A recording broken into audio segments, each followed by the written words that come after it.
ভগবানের প্রিয় দিন হচ্ছে এই দিন। ব্রত পালন করবেন, একাদশী ব্রত। এই একাদশী ব্রত পালন, এই ব্রতে উপোস থেকে আপনাদের সামর্থ্য অনুযায়ী আপনারা যে যেভাবে পারবেন, কেউ নির্জলা উপোস থাকতে পারেন, কেউ বা কিছু ফল সেবা করতে পারেন, হ্যাঁ, বা কিছু সবজি সিদ্ধ করে সেবা করতে পারেন। সব রকম সবজি চলবে না, দুই এক রকম, যেমন পেঁপে সেবা করতে পারেন, আলু সেবা করতে পারেন, কাঁচকলাটা সেবা করা যায়, সন্দক লবণ ইত্যাদি ইত্যাদি। আপনারা যারা যার যার গুরু আছে গুরুর কাছ থেকে জেনে নেবেন। গুরুদেব যেভাবে পরামর্শ দেবে সেইভাবে আপনারা অতি অবশ্যই একাদশী ব্রত পালন করবেন। হ্যাঁ, একাদশী ব্রত পালন করলে আপনার জীবনের হাজার পুণ্য অর্জন হবে এবং পুণ্য ফল অর্জন করে ভগবানের প্রিয় ভক্ত হতে পারবেন। ব্রত অবশ্যই করা উচিত, এটা বিজ্ঞানও বলছে, শাস্ত্র বলছে। আমাদের শরীরের দিক থেকেও ভালো এবং পরমার্থিক কৃপা লাভের ক্ষেত্রেও ভালো। সন্ন্যাসী নহে কভু সঞ্চয় বাসনা। যারা সন্ন্যাসী হয় তাদের তো সঞ্চয় করতে নেই। তুমি এতদিন আমার কাছে থেকেছো, আমার সঙ্গ লাভ করেছো, আমার সঙ্গে চলেছো, কিন্তু আমার উপর নির্ভরশীল হতে পারোনি, তাই তুমি সঞ্চয় করেছো। গোবিন্দ গোবিন্দ, আমি কোনো সঞ্চয় বৃত্তি মানুষের সঙ্গ করি না, তাই আমি মনে করি আজ থেকে তোমার মুখ দেখা আমার আর উচিত নয়। আজ এই মুহূর্তে আমি তোমাকে ত্যাগ করলাম না।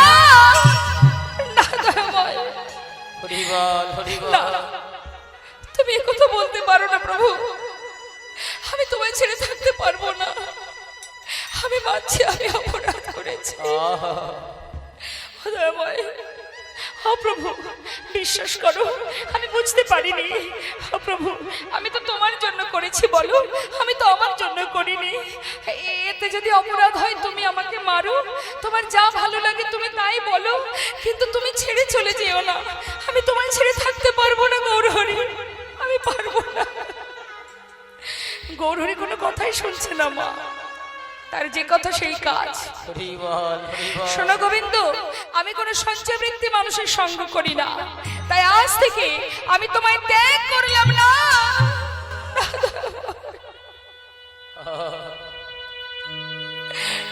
করুণাময়, কোথায় যাব বলো? আমি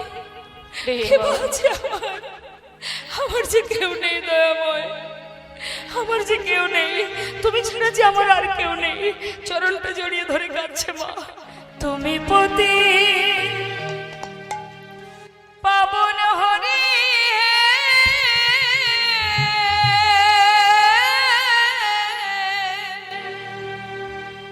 তুমি যেও না চলে, কৃপা করে দয়াল হরি।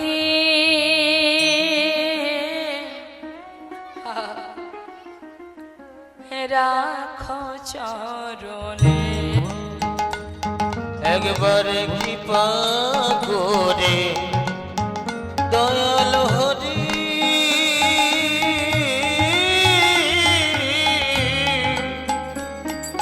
তুমি রাখো চরণে, তুমি পতি পাবন হরি,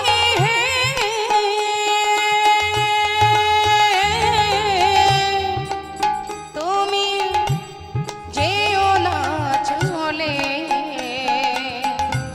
কৃপা করে দয়াল হরি। রাখো চরণে। শুনেছি তুমি নাকি দয়াল শিরোমণি, কৃপাময় শুনেছি তুমি নাকি দয়াল শিরোমণি।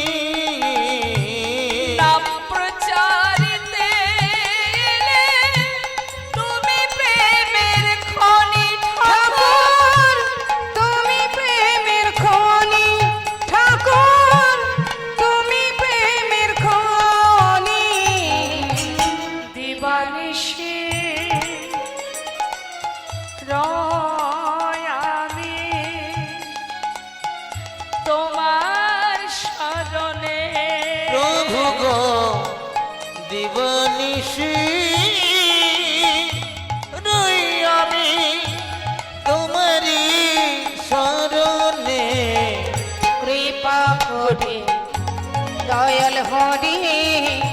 রাখো চরণে।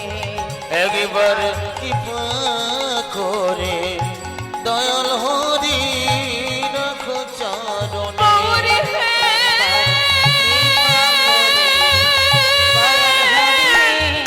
রাখো চরণে। একবার কৃপা করে দয়াল হরি রাখো চরণে। গৌর হে, গৌর হে, গৌর হে, গৌর হে, এ গৌর হে। হে করুণাময় গৌর হরি, হরিবল হরিবল। আমি কথা দিচ্ছি প্রভু, আর কোনোদিন সঞ্চয় করব না আমি। তুমি তোমার চরণ ছাড়া আমায় করো না দয়াময়। কিন্তু কোনো কথাই শুনল না মা, তার যে কথা সেই কাজ। সঞ্চয় বৃত্তি মানুষের সঙ্গ আমি করি না। যারা আমার সঙ্গে থেকে আমার উপরে নির্ভরশীল হতে না পারে, আমি তার মুখ দর্শন করি না। প্রভু চলে যাচ্ছে মা, প্রভু যখন চলে যাচ্ছে, অগণিত ভক্তবৃন্দ প্রভুর সাথে চলে যাচ্ছে। গোবিন্দ ঘোষ ধুলাই গড়াগড়ি দিয়ে কাঁদছে, বলছে দয়াময়, হরিবল হরিবল। ও প্রভু, তুমি যাওয়ার আগে একটা কথা শুনে যাও। যাচ্ছ যাও, আমি তোমার সঙ্গে হতে চাই না, চলে যাও তুমি। কিন্তু তুমি জেনে রেখে যাও, এই অগ্রদ্বীপের মাটিতে দাঁড়িয়ে আমি প্রতিজ্ঞা করলাম, যদি মনে প্রাণে আমি তোমায় ডেকে থাকি, যদি সর্বদা আমি তোমায় ভালোবেসে থাকি, যদি দিবানিশি আমি তোমায় স্মরণ করে থাকি, আজ চলে যাচ্ছ যাও। এই গোবিন্দ ঘোষ প্রতিজ্ঞা করছে, এক পক্ষ কালের মধ্যে তোমাকে আমার কাছে আবার ফিরে আসতে হবে দয়াময়। অবা ভক্তই পারে ভগবানের কাছে জোর খাটাতে। প্রভু ভক্তগণকে নিয়ে চলে গেলেন। মাটিতে গড়াগড়ি দিয়ে কাঁদছে গোবিন্দ ঘোষ। অগ্রদ্বীপে গোবিন্দ ঘোষের ঘর। পাড়াপড়শি দেখে চিনতে পারলেন, এ তো পাড়ার ছেলে। পথে বসে কাঁদছে, সবাই মিলে তাকে ধরে তার ঘরে পৌঁছে দিয়েছে। কিন্তু যে এতদিন মহাপ্রভুর সঙ্গে থেকেছে, ঘুরেছে, চলেছে, সেই মানুষটি কি আর ঘরে থাকতে পারে? 15 দিনে হয় এক পক্ষ কালমা। ঘরের মধ্যে অনাহারে দিন কাটে, সদা সর্বদা অনাহারে তার দিন যায়। আর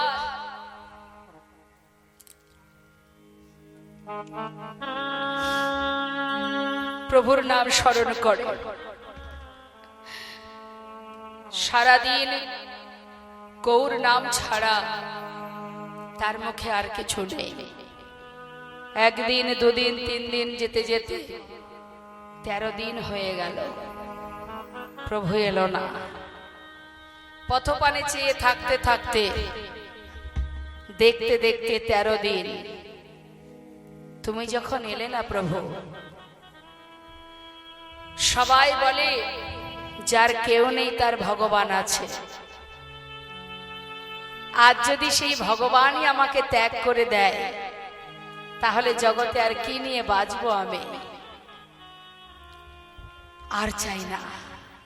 এবার আমি চিরতরে নিজের প্রাণ ত্যাগ করব। এই ভেবে 1 পা 2 পা করে মা যাচ্ছে গঙ্গার ঘাটে, প্রভুর নাম স্মরণ করতে করতে। প্রভু, তুমি আমায় ভুলে গেছো, আমি তোমায় ভুলবো না। যাচ্ছে হরি হে,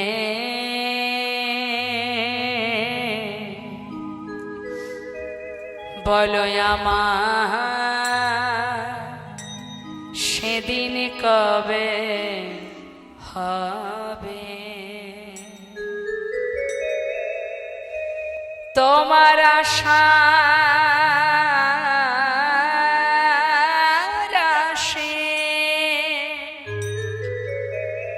দয়াল আছি বসে, তোমার আশা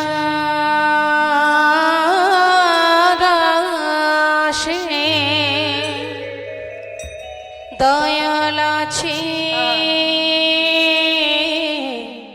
বসে। বলো বলো কবে চরণ দেবে দয়াময়। বলো বলো সেদিন কবে হবে আমার, সেদিন কবে হবে। ভবের মাঝে আসা যাওয়া তোমায় ডাকা হলো না, যা বলবো বলে এসেছিলাম আমাদের বলা হলো না। এই ভবের মাঝে আসা যাওয়া তোমায় ডাকা হলো না, যা বলবো বলে এসেছিলাম তা বলা হলো না। তুমি পারে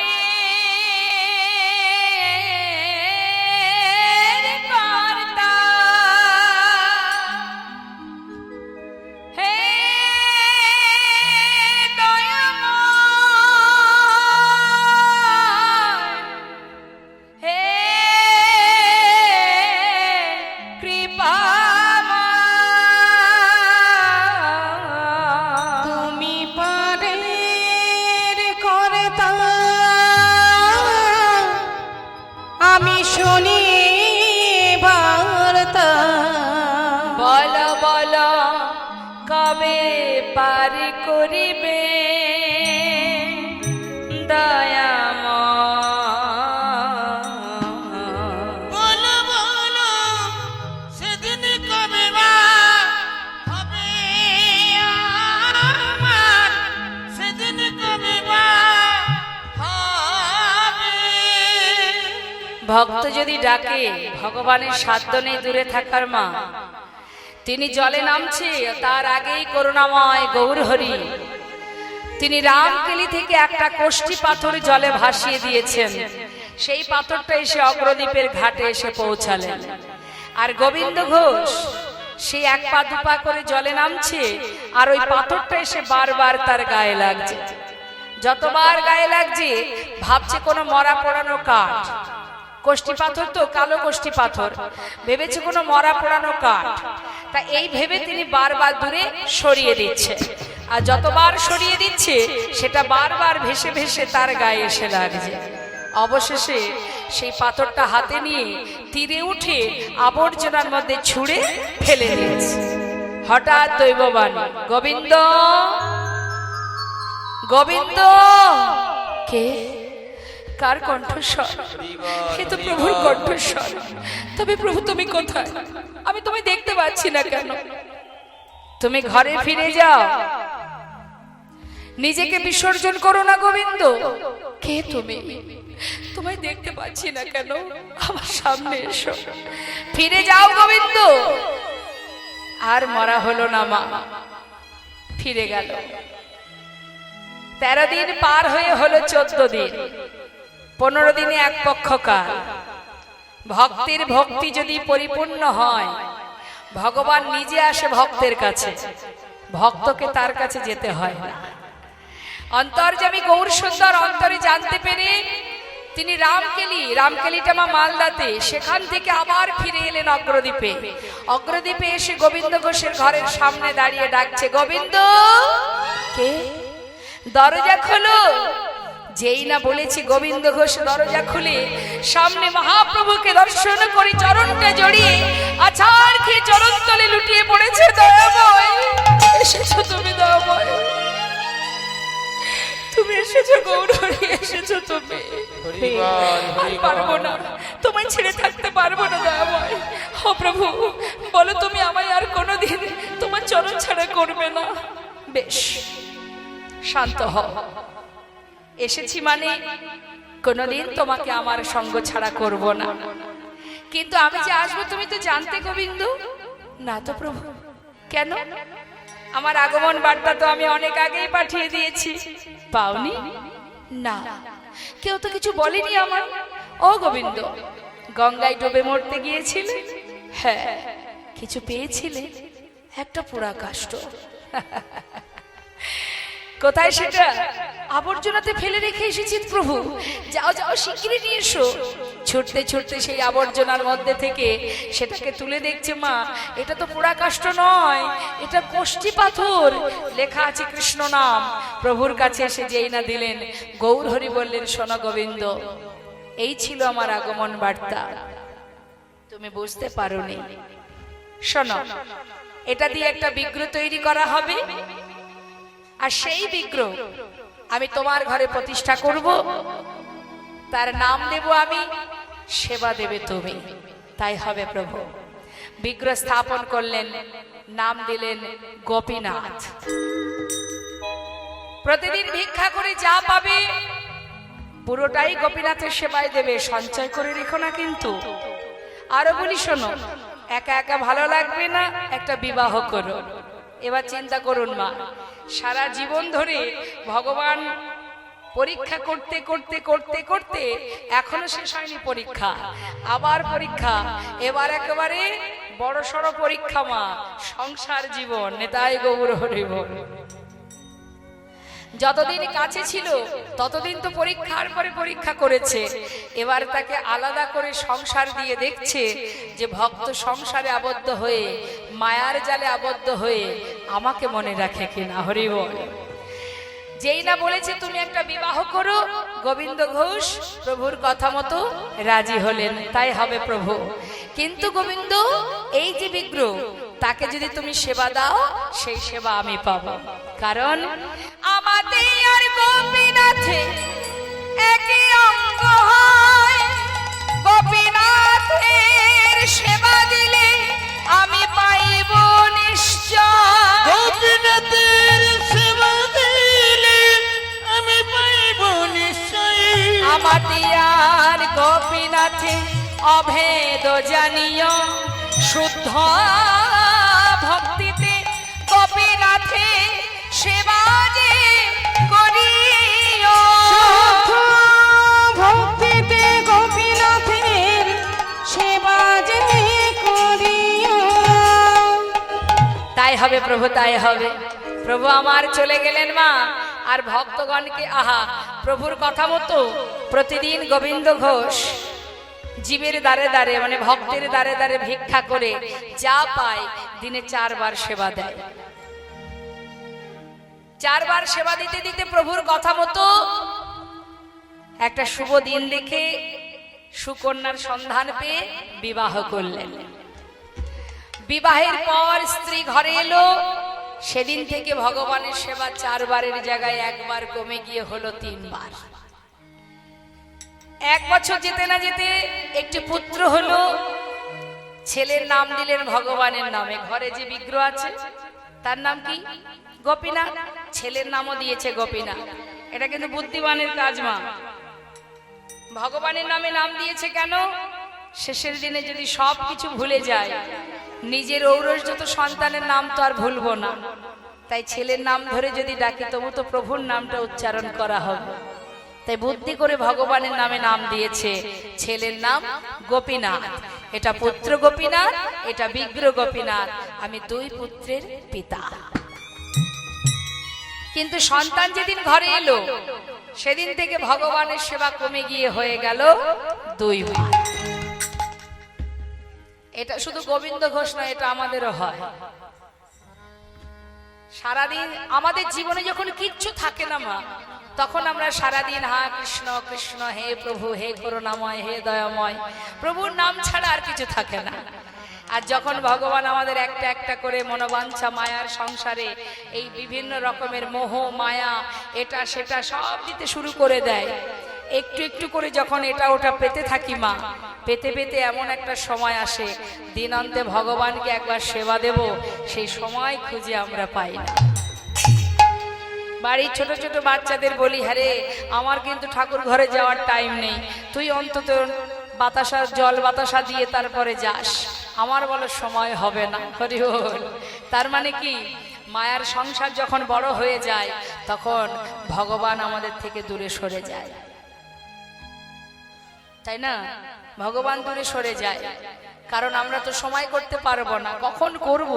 সংসারে কত কাজ, কত দায়িত্ব, কত কাজ আমাদের, এগুলো সামলাবো না ভগবানের সেবা দেব, তখন খুঁজে বেড়াই বাড়ির বাচ্চাদের। তা এটা শুধু গোবিন্দ ঘোষ নয়, এটা আমাদেরও হয়। এবার ভগবান যেমন দিতে জানে মা, তেমন নিতেও জানে। যে দিতে জানে সে তো নিতেও জানবে, তাই না? শুধু যে দিতে জানবে তা তো নয়, যিনি দেবেন তিনি আবার নিতেও পারেন। এবার প্রভু দেখছে ভক্তকে মায়ার সংসার দিয়েছি, আর মায়ার জালে এমন ভাবে আষ্টে পৃষ্ঠে আবদ্ধ হয়ে গেছে, ভক্ত দিনে দিনে আমাকেই ভুলে যাচ্ছে। না, ভক্তকে তো মায়ার বাঁধনে বাঁধা যাবে না, অর্থাৎ মায়া যেমন দিয়েছি মায়া তেমন কাটিয়ে নেব। তিনি তো সব পারেন মা, আমাদের কি সাধ্য আছে কাউকে ধরে রাখার? নেই। তিনি যদি রাখে তবে থাকবে, আর তিনি যদি মারেন তাহলে কার সাধ্য আছে তাকে রাখার? হ্যাঁ, কারোর সাধ্য নেই মা। তা এখন প্রভু আমার স্থির করলেন মায়ার বাঁধন কাটাবে, সবার আগে কাটালেন তার স্ত্রীকে। কিভাবে কাটালেন? ভিক্ষা করে ফিরে এসে নিজের স্ত্রীকে ডাকছে, মাধবী যা কিছু ভিক্ষা করেছি 2 ভাগ করো, 1 ভাগ রন্ধন করো, আমি এসে গঙ্গা থেকে স্নান করে এসে গোপীনাথের সেবা দেব। স্নান করে এসে দেখছে ঝোলাটা পড়ে আছে, রান্না হয়নি। তাহলে মাধবী কোথায়? চিৎকার করে ডাকছে, সাড়া পাচ্ছে না। তাড়াতাড়ি করে ঘরের মধ্যে প্রবেশ করে দেখছে তার স্ত্রী মাধবীর অসার দেহ গোপীনাথের চরণে পড়ে আছে। ছুটে গিয়ে মাধবীর অঙ্গখানি নিজের কোলের মধ্যে নিয়ে মাধবীকে বুকে জড়িয়ে ধরে চিৎকার করে গোপীনাথকে ডাকছে, গোপীনাথ, গোপীনাথ তুমি কি করলে? তুমি আমার স্ত্রীকে কেন কেড়ে নিলে? কি অপরাধ করেছিল আমার মাধবী? বলো তুমি কেন কেড়ে নিলে গোপীনাথ? আমার স্ত্রীকে কেন কেড়ে নিলে? স্ত্রীকে জড়িয়ে ধরে কাঁদছে। মৃত স্ত্রীকে কোলের মধ্যে নিয়ে যখন কাঁদছে, পাড়াপড়শি সবাই ছুটে এলেন, মাথায় হাত দিয়ে সান্ত্বনা দিলেন, যেটা পাড়ার লোকের ধর্ম মা। কোনো ব্যক্তি অসহায় বিপদে পড়লে তাকে সান্ত্বনা দেওয়া। সবাই মিলে সান্ত্বনা দিচ্ছে যে দেখো, তোমার যদি হতো তাহলে সে তোমায় ছেড়ে যেত না, তোমার তো নয়, যার দেওয়া সম্পদ তিনি নিয়েছে, তোমার তো সন্তান আছে, তুমি তাকে নিয়ে সুখে থেকো। মাধবী শেষকৃত্য করলেন নিজে হাতে গোবিন্দ ঘোষ, আর কোনো কথাই তিনি বললেন না। কিছুদিন পর দেখতে দেখতে সন্তানের বয়স হয়ে গেল 5 বছর। ছোট্ট ছেলে মাঠে খেলা করে, সমবয়সী বন্ধুরা তাদের মা সন্ধে হলেই কোলে করে ছেলেকে ঘরে নিয়ে যায়। আর এই ছোট্ট 5 বছরের ছেলে এই গোপীনাথ কোনোদিন মায়ের কোলে উঠতে পারে না। তাই প্রতিদিন বাবা ভিক্ষা করে ঘরে ফিরলে বাবার কোলে বসে একটা প্রশ্ন করে, বাবা সবার তো মা আছে, আমার মা কোথায়? আমার মা তো আমাকে আদর করে না, আমার মা তো আমাকে ভালোবাসে না, আমার মা তো খাওয়ায় না, সব বন্ধুদের মা আছে, আমার মা কোথায়? কি উত্তর দেবে বাবা? 5 বছরের শিশুকে কি বোঝাবে? কোলের মধ্যে জড়িয়ে ধরে বলে, আমি তো আছি, কাঁদিস না, তোর কোনো দুঃখ রাখবো না, কোনো কষ্ট রাখবো না। কিন্তু সন্তানের প্রশ্ন একই প্রশ্ন, বাবা সবার তো মা আছে, আমার মা কোথায়? বারবার প্রশ্ন করতে করতে বাবা সইতে না পেরে বলে ফেললেন, মায়ের কথা জানতে যদি চাস তবে ওই মন্দিরে যে গোপীনাথ আছে ওর কাছে গিয়ে জিজ্ঞাসা কর। আমার 5 বছরের শিশু বাবার কথাটা কিন্তু বিশ্বাস করেছে। যেই না বাবা গঙ্গায় স্নানে গেছে সেই সুযোগে গুটি গুটি পায়ে মন্দিরে ঢুকেছে। মন্দিরে ঢুকে গোপীনাথের সামনে নিজে গোপীনাথ হয়ে পুত্র গোপীনাথ বিগ্রহ গোপীনাথের সামনে বসে কাঁদছে। গোপীনাথ, বাবা বলল তুমি নাকি জানো আমার মা কোথায়? বলো না গোপীনাথ, আমার মা কোথায়? বলে দা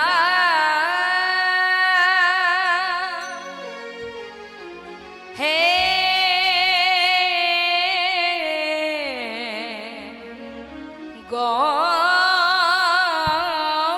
গোপীনাথ, বলো কোথায় আমার মা? বলো বলো কোথায় আমার মা? বলে দাও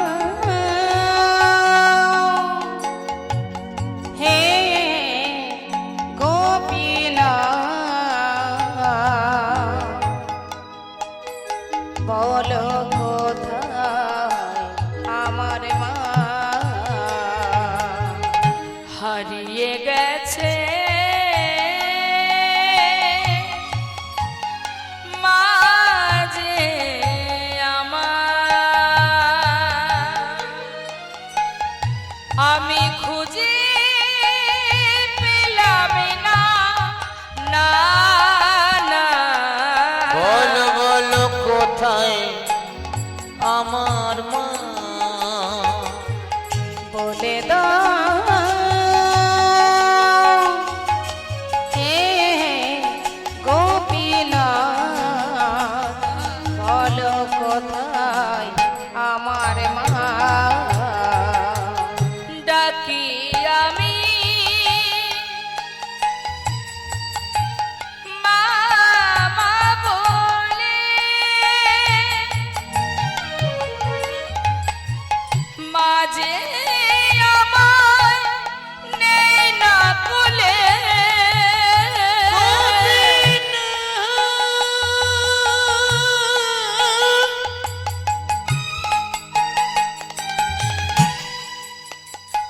তুমি আমায় বলে দাও,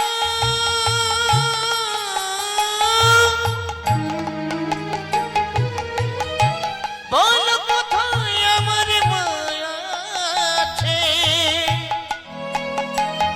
তুমি বলে দাও, বলে দাও।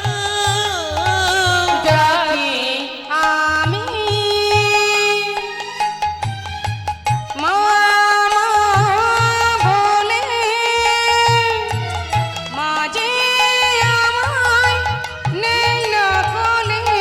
হারিয়ে গেছে মাঝে আমার, হারিয়ে গেছে মাঝে আমার, খুঁজে পেলাম না।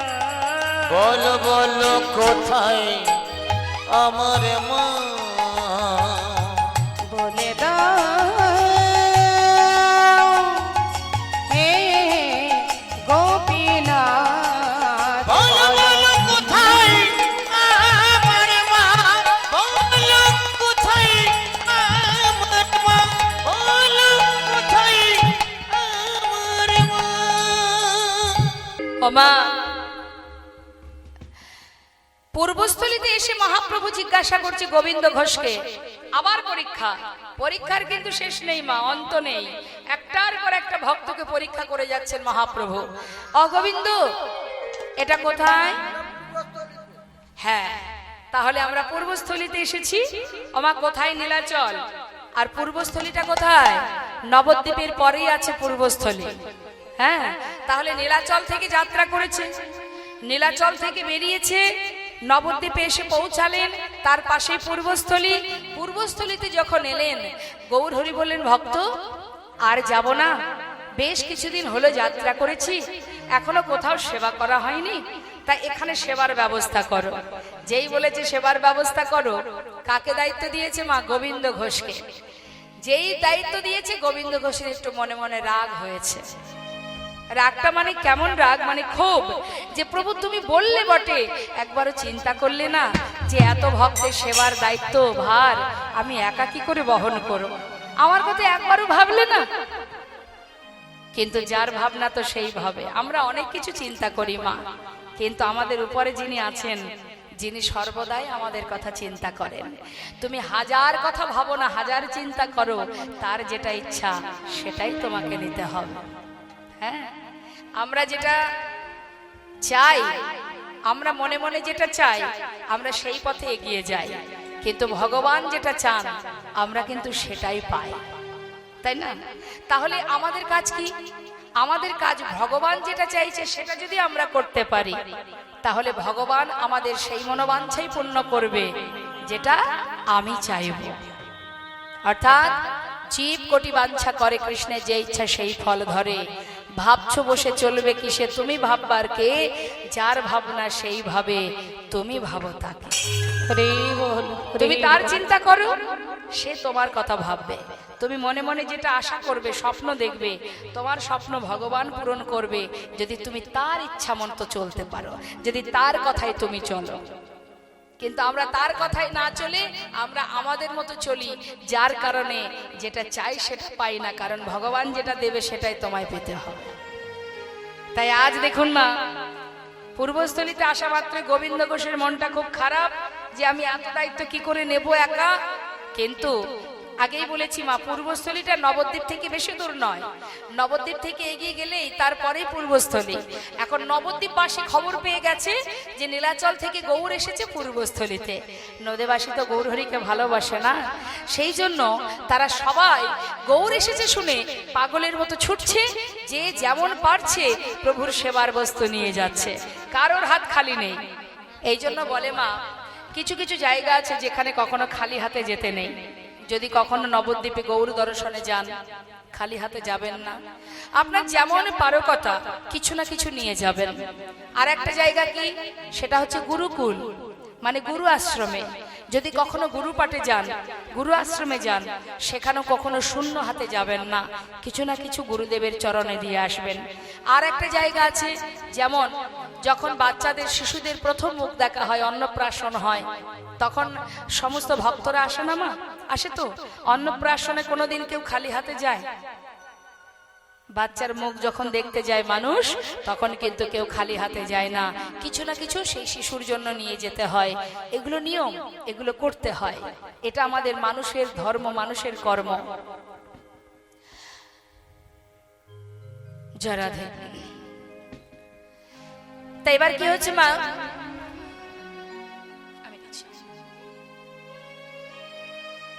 হরে কৃষ্ণ, এখন আসতে হবে না, লীলা চলাকালীন, লীলা শেষে সবাই আসবেন, যার যা মনে ইচ্ছা হয় দেবেন, কিন্তু লীলা চলতে চলতে কেউ এখন আসার দরকার নেই। আমি খুশি হব যদি আপনারা মন দিয়ে লীলা শ্রবণ করেন, জানে তাই। তাই এবার কি হয়েছে মা, নদেবাসীর খবর পাওয়া মাত্রই সবাই যাচ্ছে। আর সবাই যখন যাচ্ছে, মহাজন বললেন, দেখো দেখো অগণিত ভক্তগণ আসছে, আনন্দে ধাওলো সবে, আনন্দে ধাওলো সবে, গৌরাঙ্গ দেখিতে গো, গৌরাঙ্গ দেখিতে, আনন্দে ধাওলো সবে, গৌরাঙ্গ দেখিতে গো, গৌরাঙ্গ দেখিতে। গৌর গৌর গৌর বলে, গৌর গৌর গৌর বলে, গৌর গৌর গৌর বলে, যায় নাচিতে নাচিতে গো, নাচিতে নাচিতে। দেখো কেহ নাচে কেহ গায়, কেহ বলে হরি গো, কেহ বলে হরি। ওই না কেহ নাচে কেহ গায়, কেহ বলে হরি গো, কেহ বলে হরি। ধুলাতে লুটায়ে সবে, ধুলাতে লুটায়ে সবে, ওই না ধুলোতে লুটায়ে সবে যায়। জয় গড়া গড়ি গো, জয় গড়া গড়ি। তাদের আনন্দ আর ধরে না রে, তাদের আনন্দ ধরে না রে, ধরে না গো। আনন্দ আর ধরে না রে। সবাই গৌর বদন হেরবে বলে,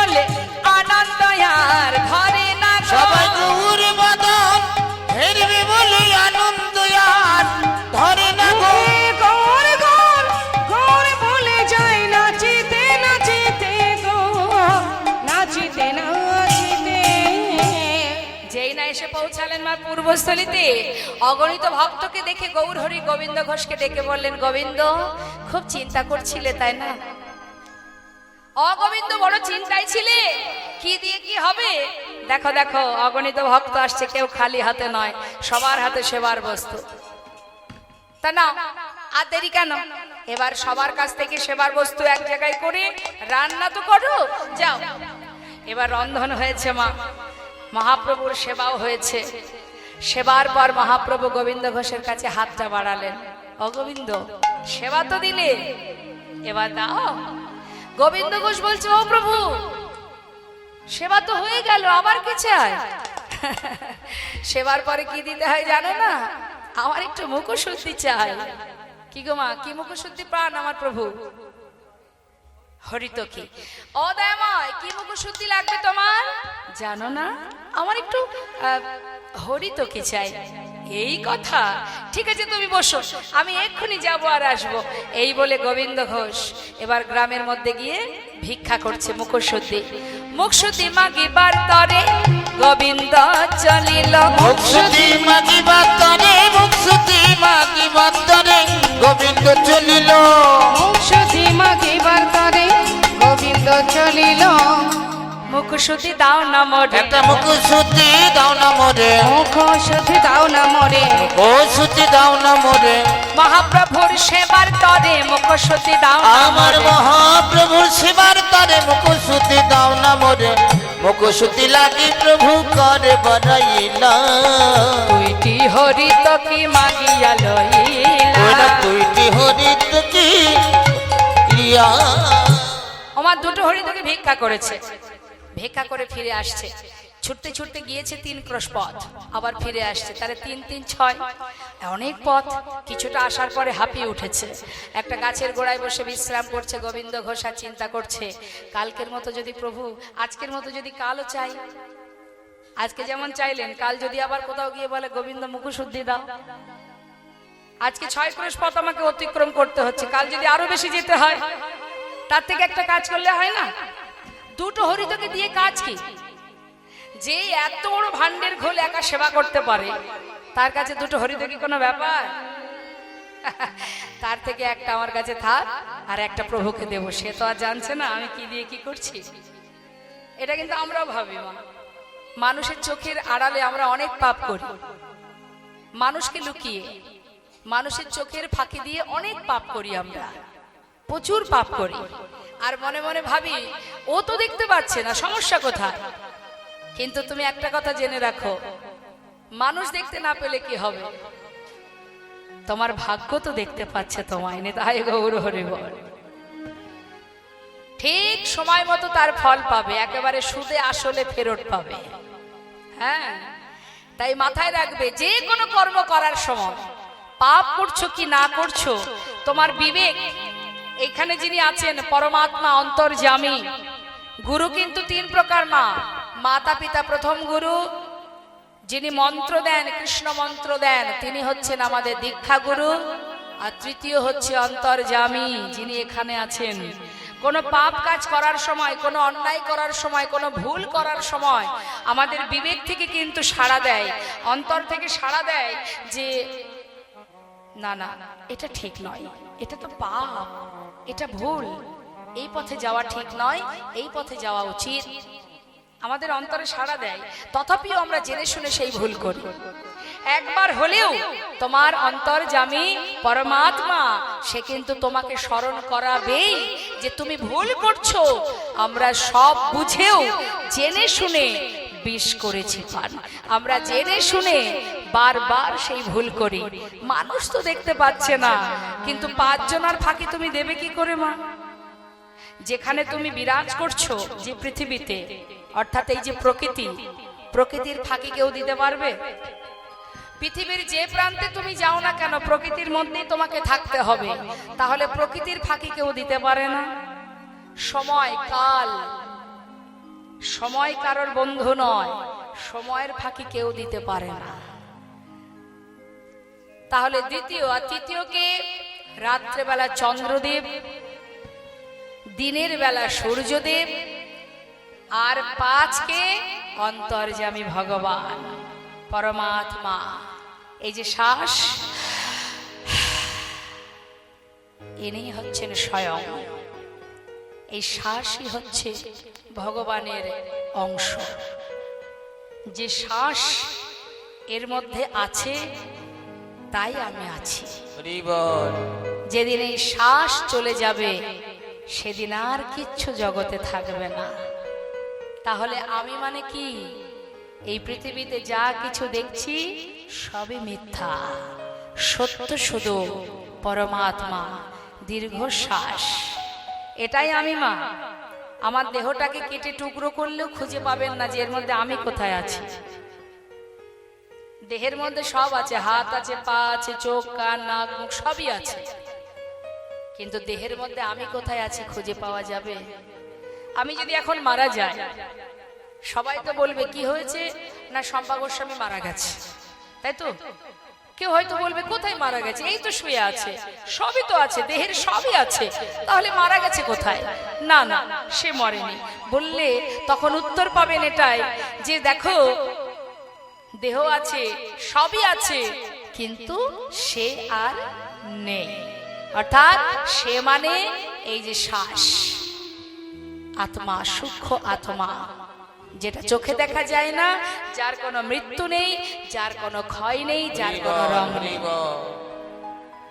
তাই মা, দেহটা আমি নই, জগতে কোনোটাই আমি নই।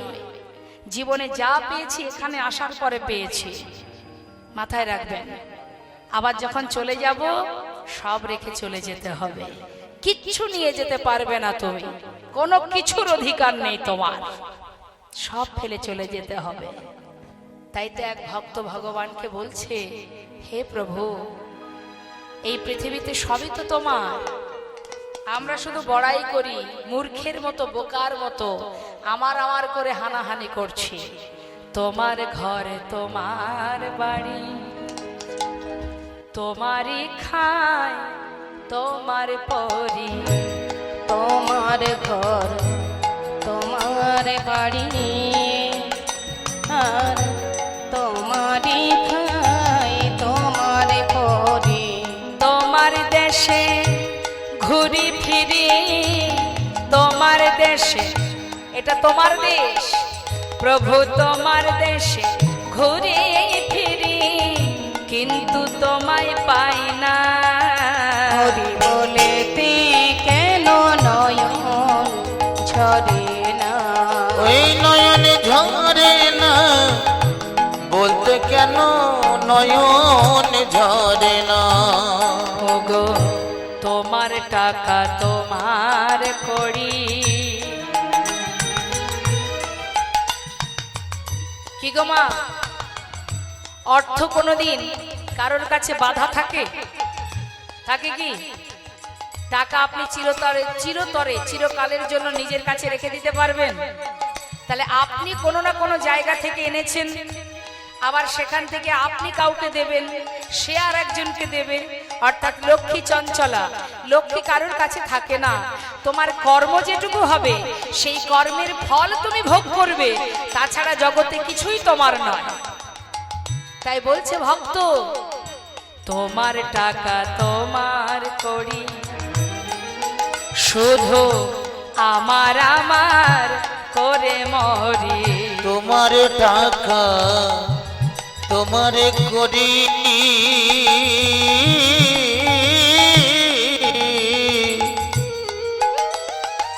শুধু আমার